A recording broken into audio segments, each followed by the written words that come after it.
Cubs fans, and welcome to a brand new edition of Cubs on Tap. I am Ron Luce. Happy Friday to everybody. It is Friday morning, at least for a little while longer, and we will be with you heading into your afternoon and hopefully into what should be an outstanding weekend. Before we get started here, today's episode title, Falling Flat in the Twin Cities. Cubs series loss in Minnesota. The New York Yankees are on the horizon. We got some trade deadline stuff to talk about as well.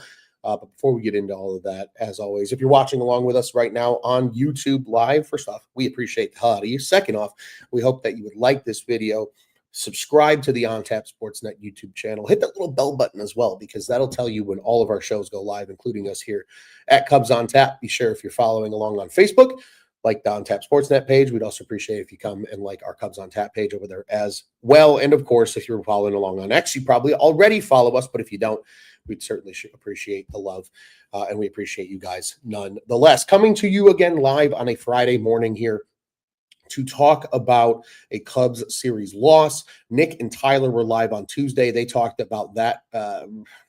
Dare we call it a barn burner of a game? I guess we can.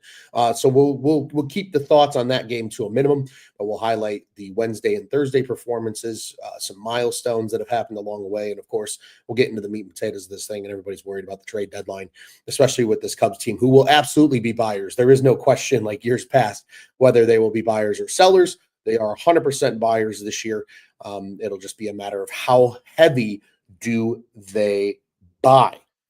Jay asks here, have you figured out when the long first half recap show is Sunday or Monday? We have not yet, and that's actually a good point to bring up, Jay, so we'll take care of some more housekeeping. We have our big middle of the season all-star break show coming up. I think the hope is to do that show on Sunday. That way everybody gets a week off with the all-star break as well. But if we have to push that to Monday, there will be communications from our Cubs on Tap page. So be on the lookout for that. But I believe the intention is for Sunday, and probably sometime in the evening. If you're setting up your times, I would guess somewhere probably around 7:30, 8 o'clock on Sunday night is when we will be live. It should be a great show. We're hoping to get as many guys as we humanly can. We got a couple of confirmations already. We're just waiting on a few other guys to confirm, and we'll have a banger of a show to round out this first half of the season. I know we're a little past the halfway point technically, but the first half before the All-Star break, before the stretch run really comes, and teams need to start playing some good ball if they're going to be true contenders and no longer pretenders when it comes to the postseason. Let's get into this series. Just my quick thoughts on Tuesday's game. It really sucks when Shota gives you a quality start and the game's within reach, and then the offense doesn't show up and Porter Hodge gets absolutely shelled. Obviously, we saw Hodge go on the IL soon after, so certainly he's not quite right. I don't think he has been quite right all season. Again, it just goes to show, I think, especially when it comes to bullpen arms, there's very few guys in Major League Baseball that you can truly depend on year in and year out. They're very few. They're very far between. So I know it's really easy for people to want to pencil in a Porter Hodge or pencil in somebody else and say, yeah, this guy's going to be here this year. It's hard to do that. A lot of it is kind of just picking up the scraps and finding where guys fit. Of course, you look at teams around the league. Sure, there's elite bullpen arms in various places. You think of like a David Bednar in Pittsburgh. You think about some of the other, top guys, Duran up in Minnesota, who the Cubs obviously just played. It's those guys, right, that are really the true forefront guys that you see year in, year out. Most of the other guys around baseball are kind of just churned through. And we're seeing that here with the Cubs. Porter Hodge, a guy that I think most people were thinking could be the closer coming into the season before the acquisition of Ryan Presley. Now, neither one of those guys are the closer, right? It's Daniel Palencia who is largely taking those closing opportunities. So it just goes to show the fluidity, I think, of a Major League bullpen over the course of a full season. And we're seeing that right now. So Hodge gets shelled on Tuesday. That sucks. They lose big. And then they come back Wednesday and they don't really do much else. The offense, once again, kind of anemic. They had one good inning where they got 2 runs out of a bases loaded situation, but probably could have done more with it if they really wanted to stick around in the game. Cade Horton was fine, but not great. by any stretch of imagination. His ERA has now ballooned up to about a 4.45, I believe, on the season. And then, of course, just nothing much else really in that game to talk about. That 2-4 loss, I really don't have a lot of thoughts because this game was the prototypical. Horton gave up all 4 runs. The bullpen looked great afterwards, but for the offensive perspective, it was a day late and a dollar short. John Birdie gets the start at third base over Matt Shaw because of his recent struggles. So now, once again, third base is a position of concern. And of course, we have to wait and see, right, about what's going to happen with that at the trade deadline. But as it stands, I mean, Wednesday's loss was kind of the real kind of kick in the dick, we'll call it. And I know a lot of people may have mocked my phenomenal co-host, Mr. Nick Hudson, about that these next 2 series are very important. They are still. You only got a 2-game lead in the NL Central because you lost 2 out of 3 to the Minnesota Twins of all teams. Now you play a really good Yankees team this weekend, and you have to keep that in mind. Nick kind of called it. You don't put your foot on the gas. These teams can beat you. It's no longer the Colorado Rockies and the Chicago White Sox on the schedule like it was back in May when this team was sweeping teams and guaranteed to win 2 out of 3. Yes, they've won really, really good series against some really good teams. Think back to at Wrigley Field over the course of the 4th of July holiday. But at the end of it, this was an opportunity to bounce back from a really bad loss on Tuesday, and they didn't do that. Thankfully, they did bounce back on Thursday in a big, big way, really across the board, right?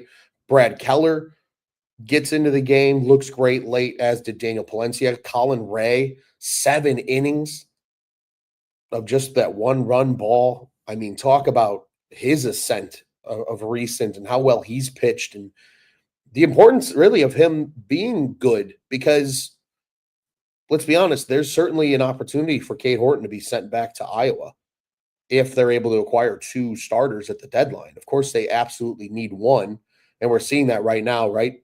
On Friday night, they confirmed Chris Flexen is going to start the game, and it's a bullpen game. They absolutely need at least 1 starter, potentially 2. And right now, Colin Ray has made the case to stay in this rotation. I know he struggled a little bit in June. There were some concerns that he was finally being figured out, but being the pro that he is, he's been around for a long time. He's made adjustments, and he's been incredibly important to this Cubs team over the last couple weeks. And I think his start on Thursday is a testament to that. When you can go 7, you keep the bullpen fresh. You've got to just get through 3 more games before you get a breather. He did that, looked fantastic. Huge round of applause for Colin Ray's performance on Thursday. In addition, obviously, the offense woke up. 8 runs in that one. They're able to flip the score from Tuesday night in their favor rather than losing 8-1, winning 8-1. And then, of course, we have to talk about the milestones. 2 home runs for Pete Crow Armstrong. That brings him up to 25 before the All-Star break. There's been 3 other players in baseball that have had 25 homers and 25 steals by the All-Star break. One of them is named Barry Bonds. The other one's Alfonso Soriano. I'm so blown away about what PCA is doing. And I think we're going to kind of beat a dead horse about PCA's achievements in this episode. And you'll understand why as we get to some of the trade deadline acquisition conversations. But what he has done this season is nothing short of spectacular. And, sure, he's been streaky, and that's the nature of baseball. There's tons of players that are streaky hitters. There's very few guys that are consistent day in and day out. And those guys are the ones that get paid the huge money, like Juan Soto and Aaron Judge and all of them, Bryce Harper, right?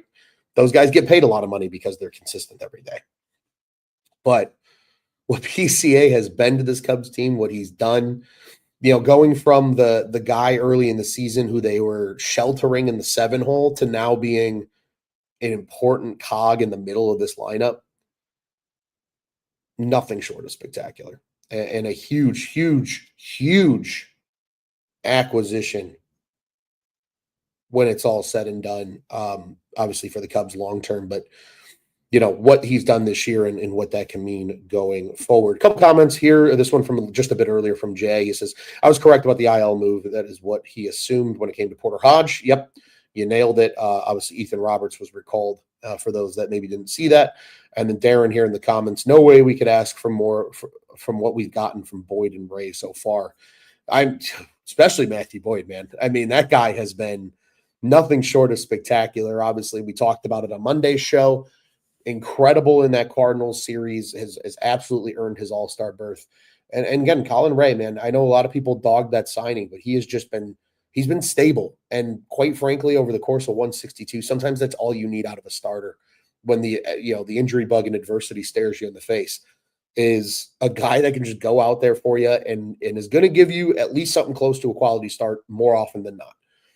And when he can go more than 6, that's even better. Just like on Thursday, and he gives you 7, and they're able to save a lot of bullpen arms for this upcoming series and for a bullpen game on Friday. I mean, we're probably going to see Chris Flexen, I would imagine, pitch somewhere around 4 innings in that general time frame. I think he went 3 2/3 his last time out.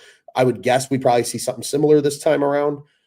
But nonetheless, they're going to have to piece together this game with a number of arms. And, that makes Saturday's game even more important because it's a quick turnaround. It's a noon start after a 6 o'clock start on Friday.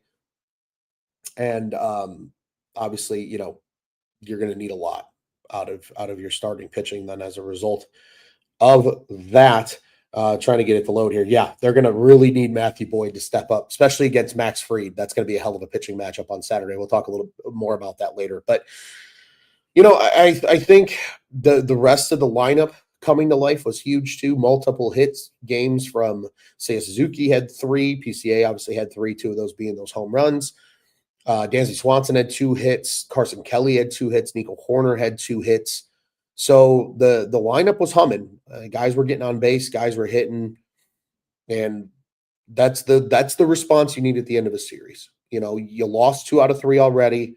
You can't gain anything more from it. You can't allow yourself to get swept. That's the type of game you need on the final day to get out of a series and just say, you know what, it's over. We move on. We saved ourselves from losing 3 in a row. Let's keep our foot on the gas now. We got a tough one coming up with the Yankees this weekend. And I think that's what the Cubs adequately did. I will note a couple of quick things. I've seen a lot of it over the course of, recent within the world of Cubs baseball and things like that. I think the Ian Happ concern is fair. I think even myself, I'm starting to get a little concerned about Ian Happ. At least in that leadoff spot. Maybe that's just not the place for him right now. Maybe it's time to move somebody. I also get the concerns with Dansby, especially with runners in scoring position, because you need that kind of guy to be that if he's going to hit in the 5 or the 6 hole, and he really hasn't been that much of this year. Now, I will say, I believe it was the Wrigley Wire. A big shout out to that account on X. Posted the numbers of Dansby with runners on and without runners on. And without runners on, he's almost batting 300. And somebody joked about, like, fuck it, throw him in the leadoff spot. Honestly, maybe. Pitchers are going to just try and throw strikes in the first at bat of a game. He's a fastball hitter. I know it's not conventional, but this is the same Cubs team that once upon a time had Anthony Rizzo leading off. I think it would be fine if you just need to change everybody's kind of perspective on things and shake shit up a little bit. I don't hate the idea of Dansby Swanson getting up. Now, and this is not a long-term thing. I'm not saying keep him up there for 20, 25 games, but if it's for 5 to 10 games, I don't see that being a detriment to this team at all. In fact, I think it would be good because maybe you can put Ian Happ lower in the lineup. Maybe you get his back going again. And then you can move Nico Horner up to the 6th spot, and then you have really reliable hitters 2 through 6, because Nico Horner's been so good with runners in scoring position this year and runners on. So I think some lineup moves are definitely needed. I would like to see a little bit of a different lineup against the Yankees. My gut tells me we won't, but it's something I think I would like to see, even if it's just trying to move guys around just to give them a different look and get some guys going that need to get going. And I think Ian Happ is especially one of those names. Obviously, Matt Shaw, another name we saw, right? John Birdie get the start on Wednesday over Shaw. Shaw got an RBI, even though he's 0 for 3 with that sacrifice in the game on Thursday. So at least he's doing something to help this team. The glove has obviously still been there for Matt Shaw, which certainly keeps him at the big league level. But It's really, really tough when you got a 560 something OPS and justifying him being in the lineup every day, especially for a contending team like the Cubs right now, who I'm looking at the standings right in front of me. You've got those pesky Milwaukee Brewers just 2 games back. And even those Cardinals aren't going away at 5.5 games back. They really, really, really need something to go their way. And I think a huge piece of that is, just getting a couple of these guys going. And sometimes you got to shake shit up in order to do that.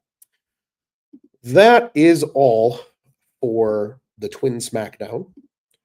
But let's talk trades, because there's plenty of trade chatter. Patrick Mooney and Sahadev Sharma co-wrote an article over at The Athletic in the New York Times, of course, today on Friday when we're recording this episode. And it was kind of their rumblings and whispers of what they're hearing at the deadline. And I thought there was a lot of interesting things that I'm not surprised by, and I think it's a lot of what we've already been talking about early on, but it's coming a little bit more into focus. The teams being in the hunt is what's really screwing shit up right now. That's the reason nothing's happening. There's too many teams in the hunt still, especially with the expanded playoff now. You're going to keep teams a lot more in it, a lot longer. And we might not see any big moves until a week before the deadline. I really don't think shit's going to start heating up per se with the hot stove until somewhere around July 22nd, 23rd. I think that's a fair place to believe that we're going to start to see some movement. But the Cubs are going to be active, and they've pretty much confirmed everything we expected. They are all in.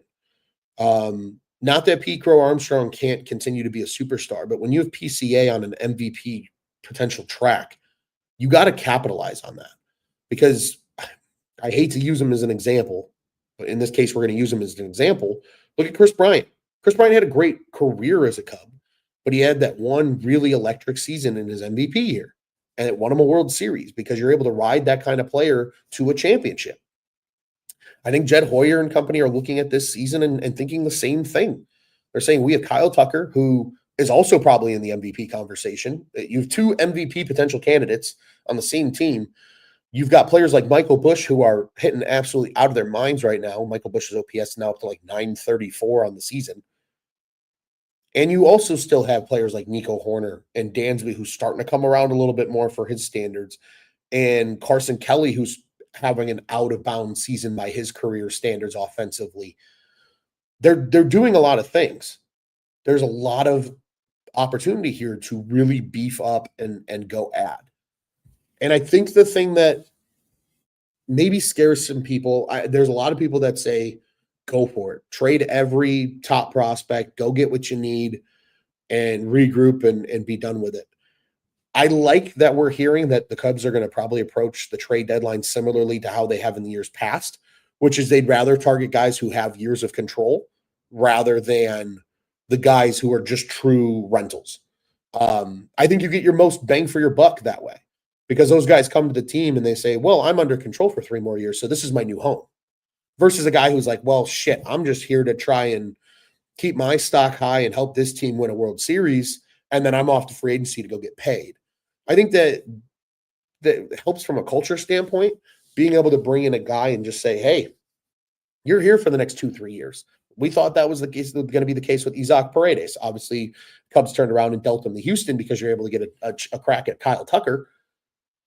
But when it's all said and done, that's the kind of moves I think the Cubs are going to make. And I am a fan of those, because you have a 2026 season coming up that you want to stay competitive. We don't know what Justin Steele is going to look like next year. I would expect him to be good, but you never know, bouncing back from injury. What's Shota Imanaga going to look like next year as he gets another year older? Are Cade Horton and Ben Brown going to be in a position to step in right away? So going out and getting some of these starting pitchers that might have years of control yet, I don't think is a bad thing.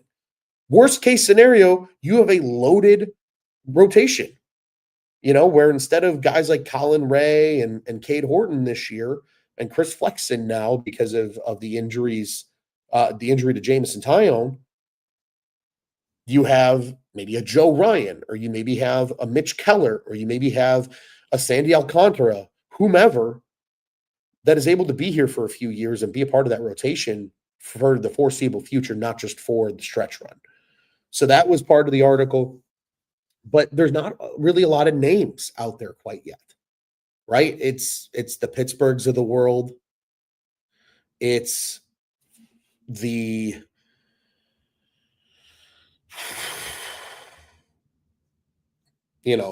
White Sox of the world, the Marlins of the world. There's not a lot of teams that are truly sellers yet.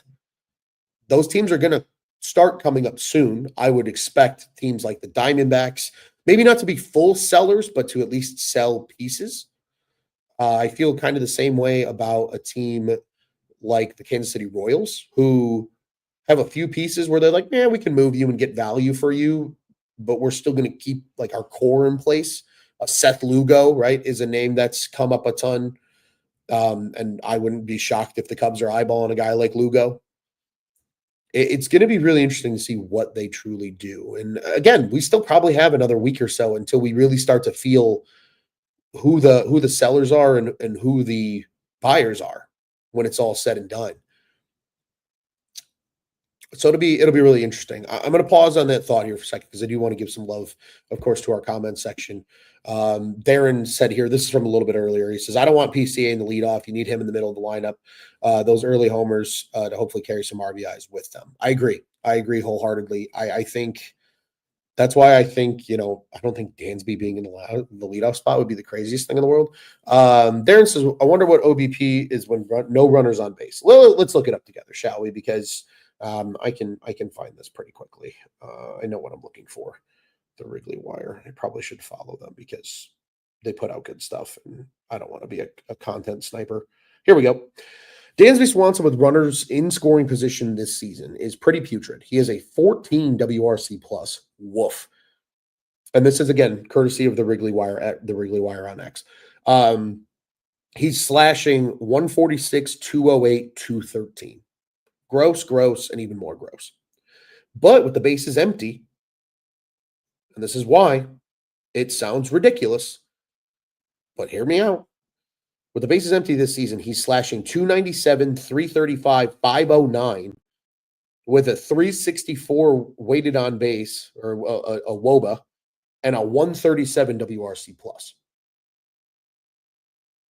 And because teams are willing to attack guys more when there's not runners on, and Dansby Swanson's a fastball hitter. Put him up in the leadoff spot. Fuck it. Turn the lineup on its head. Get him going again.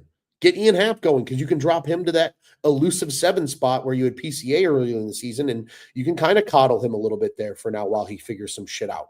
Maybe he's not fully healthy. Maybe that's part of it. Maybe he feels like he's trying to do too much because he's leading off on a really good Cubs team. Who knows? But I think there's something to be said about that. So we'll have to keep an eye on that. Scott dropping in says Mitch Keller and David Bednar locked it up. Yeah, that would be a good trade. It would fill two needs for sure. He also said didn't have the Brewers sweeping the Dodgers in my July bingo card. Ain't that the damn truth? And that's a huge reason why the Brewers are still kind of a thorn in the Cubs' ass as of where we stand right now. But revisiting some of the trade talks here, and I know, Scott, if you're still in the comments here, buddy, you can testify to this. There's only one prospect right now that I'm genuinely nervous that if the Cubs trade him, they're going to regret it, and it's Owen Casey. He's the hottest hitter on the planet right now in AAA. He is hitting everything in sight. He's playing left field today, which this is a total tinfoil hat theory. If Ian Happ is, in fact, still hurt a little bit, do you dare say, hey, Owen, we're not trading you at the deadline. In fact, you're coming up to play left field in Chicago, and put Ian Happ on the IL for a little bit and let him get healthy? If he is truly hurt, I don't know if he is or isn't. It feels like it's tinfoil hat theory, but it certainly couldn't hurt the Cubs, right? You have all this talent. You would want to see them utilize it, of course, in trades. But if you've got a guy like Owen Casey who probably can come up and help you right now, I'm hard pressed to think that that's not something that the front office is considering. Scott says, The Jaguar is one prospect he wants them to keep. I think he's as good as gone. I really do. And, he's a high upside prospect, but he's the type of guy that fetches you a really good starter. I think if you're getting a guy like Joe Ryan, for example, I think a Kevin Alcantara needs to be in the deal. I think you're also probably staring down the barrel of maybe a Jackson Wiggins being included in that deal too, which would really, really suck because obviously Wiggins is a really good young pitching prospect. But as we've seen with Ben Brown and Cade Horton, you really don't know what they're going to be. We know what Joe Ryan is, right? Everybody knows what Joe Ryan is. And the Twins are very much out of it. And he's got a ton of control. He's only 25 years old. That feels like a move that the Cubs would be willing to make, especially if Kevin Alcantara and Jackson Wiggins and maybe another low-level prospect gets it done. Maybe you can sweet talk them into throwing Duran into the deal as well. And, going back to Scott's point about Keller and Bednar, you kind of get the same deal from the Twins. Maybe you add in another big prospect and you get an elite closer, a true closer, right? Duran is a true closer. And you get a really good young pitcher in Joe Ryan. I think that to me is I think that's one of the moves that I would like to see them do, but we'll have to wait and see what happens. Darren says here, Ian Happ has stated in the past that he doesn't like to lead off, but Darren agrees that he's hurting or something. I agree. Something's going on. If he's truly injured, because remember he had that oblique, and I know he came back, but he has not looked like the same player since he came back because obliques are fucking weird. We saw it with Yohan Moncada on the south side of Chicago and how much he struggled trying to come back from an oblique. We've seen Seiya Suzuki deal with coming back from an oblique injury before and how long that takes for them to truly get right. If Ian Happ's not healthy, his 696 OPS is probably not helping this team right now. And Owen Casey, who maybe is going to hit, maybe even as long as he hits his weight, maybe he hits 220, 230, but he's giving you some pop because of that slug. I mean, we see how many home runs he's hitting right now in Iowa. I think that goes a longer way right now. And then you do get Ian Happ back later, and you still have a player like Owen Casey around that you can either utilize in the major leagues or keep him around because let's be honest. We don't know what's going to happen with Kyle Tucker. So that's something that we have to kind of keep in mind as well. Scott says here, a Duran walkout at Wrigley would be epic. It really would. That would be super cool if they get his walkout into Wrigley. Oh, man. That place would lose its mind, especially if they got a lead, especially if it's the playoffs. Gross. Absolutely gross. It would make so much sense. So, again, I think when people are considering, I think this is a big reason why a player like Zach Gallen might not necessarily be on the Cubs roster because they want those guys with term. They also said, from a hitting perspective, they're looking for a little bit more of a well-rounded player, not just a guy that's a right-handed bat that's going to mash lefties. So to me, that screams that Eugenio Suarez might not be the guy. Obviously, I think they're going to still listen and see if they can get something out of Eugenio or out of the Diamondbacks for Eugenio Suarez on a rental basis. But if you can go out and get a guy who, in theory is going to sit on your bench, but he's probably going to play a little bit too. I would almost say think like a Tommy La Stella of years past, right? Where he's good enough to play a couple of positions and be in the lineup, but generally you would consider him more of a depth player than an everyday player. I think if they can go out and get that kind of guy, essentially maybe to replace what John Birdie is right now, and then you have John Birdie as like that pinch run guy and play defense type guy and things like that. I think they're going to do that. And that's what Sharma and Mooney have also said as well. So, I am genuinely interested to see what happens. And I know a lot of people are getting impatient about the Cubs' lack of trades. Baseball in general just has a lack of trades right now. And it's just because too many teams are still in it. Let's do a little standings check here for fun. If we go by the wild card rules right now, we will say any team that's more than 10 games out is out of it. These are the teams that are still in the mix. The Marlins, believe it or not, are still in the mix. They're only 8 games out of the wild card. Isn't that crazy? The Diamondbacks are only 5 games out. The Reds, Cardinals are 3 and a game out, respectively. San Diego's a half a game out. Milwaukee, the Mets, and the Giants are the three teams sitting in those wild card positions right now. So I don't expect any of those teams to sell unless something terribly goes wrong between now and we'll say July 21st. Interestingly, though, the Nationals are 12 and a half out now. Pittsburgh's 13 out. The Rockies are so out of it that I can't even make sense of it. And even the Atlanta Braves are 10 games out. I just don't see the Atlanta Braves selling off pieces. They've already come out and said they're not trading Sale. I don't think that's set in stone if somebody truly blows them away.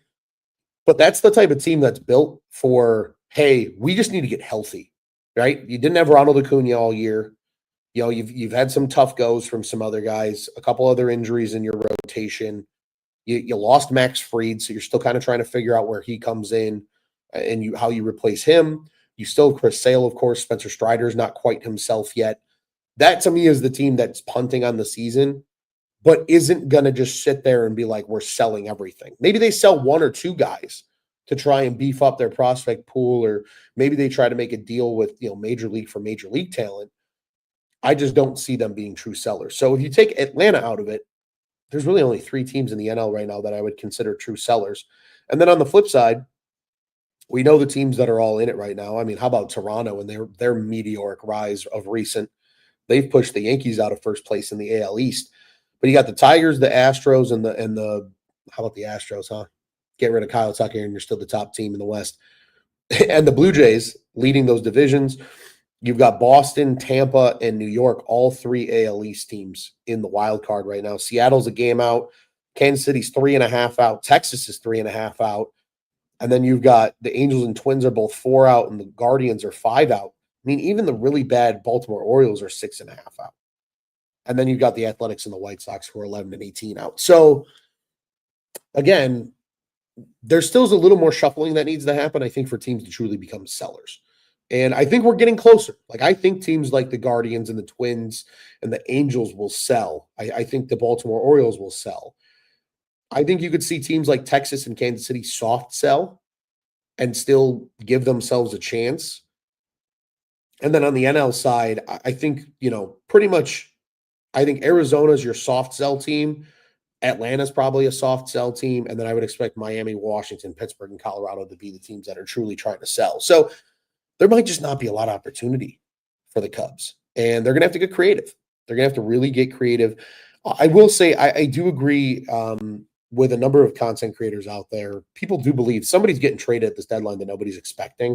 And I think we are going to see that. I think because of the looming strike, teams are going to get hyper aggressive over the next 2 years to try and win it because they don't know what baseball is going to look like after, especially if there's a salary cap. So we might see the Cubs do something crazy. Who knows? I hope this is a fun deadline. It's been a while since we've had a truly oh yeah, that was good kind of deadline. I think we're due for one as baseball fans. Scott says here, to be a seller, they need to be 5+ out at the deadline. I think that's pretty good thought. And we'll certainly have to wait and see how that goes. But my final thoughts on this Twins series, thank God it's over. Obviously, on the trade front, we'll keep an eye on things. But we do need to look ahead because the Cubs are in the Bronx. They will take on the Bronx Bombers. It is the New York Yankees. They are on tap next. 3 with them before the break. Like we were saying a little bit earlier, today is expected to be a bullpen game, today being Friday, for those that might be listening to this on Saturday or something like that. Chris Flexen is going to start. We will expect to see probably, I would say, at least 3 other arms thrown this game, maybe 4. Carlos Rodon, former White Sox, takes the hill for the Yankees in this one. Saturday is going to be a great pitching matchup. It's Max Fried versus Matthew Boyd, a pair of all-stars. That's going to be an awesome game. That's a 12:05, or we'll get to the time starts here in just a second. And then on Sunday, it'll be Shota versus Warren. So at least for the Cubs, outside of the bullpen day on Friday, you've got 2 of your best pitchers going in this series. I think that's critically important. It probably means Matthew Boyd doesn't throw in the All-Star game, so somebody's probably going to replace him. But I think that's okay. And you got to win 2 out of 3. You can stomach 1. You can't lose 2 series in a row, though, going into the All-Star break. I think for momentum's sake, that's not what the Cubs need right now. They need to win this series because this is a very good team. This is a playoff atmosphere type series. You got two very good teams going at it. They need to come away with 2 out of 3. A sweep would be awesome. Am I expecting that? Absolutely not. But I think 2 out of 3 is absolutely achievable, especially when you have Boyd and Imanaga on the mound for 2 of these games. Chris Flexen's been great. If he can give you a really strong start on Friday, I think the bullpen can do enough to give you a chance on Friday too. Obviously, the big key is you got to beat up these starters. Freed's going to be hard to get to. I think Rodon is touchable. But again, these are also lefties. Cubs don't hit lefties all that great. So that's going to be something that we're going to have to keep an eye on as well. There's plenty to keep an eye on, but we will see. Darren says here they tried Patrick Wisdom at leadoff. Trying Swanson there for a week is less crazy than that. I completely agree with that, Darren. I think that's great philosophy on how to think about that point. And if it is to happen, we'll see if that actually is the case. But that's it, man. I think the big guys need a pitch. I don't think this is going to be a very high-scoring series between the Cubs and the Yankees. I really don't. Maybe Sunday's game, because to me, that's the one game where the Cubs can probably beat up Warren a little bit. But I'm expecting a low-scoring series, and I think it's going to feel like a playoff series. And I think it's going to make for really fun baseball. So if you're sitting at home and need something to do, these are the games the games that you need to keep an eye on. We're gonna have to wait and see there. Scott with an important question. We haven't even talked about the draft. Who are the Cubs going to draft, pitcher or position player? You know, we saw the Cubs go super heavy pitching the last couple of drafts, and I don't think they've gotten the returns that they wanted just yet. I wouldn't be shocked if they go a pitcher, especially a college arm, just because college arms are more polished and can get to the big leagues a little faster. Jackson Wiggins was probably an exception to that just because of the injury that he suffered. But we've seen what Cade Horton has been able to do quickly. Jordan Wicks was kind of the same way coming out of the collegiate level from Kansas State. I would expect it to be in the first round. I would expect a college arm. That's my guess. And then I think you'll see a good, healthy balance in this draft. I think we'll see probably about 50-50 pitchers and position players. You can never have enough center fielders. You can never have enough shortstops because you can move those guys to other positions.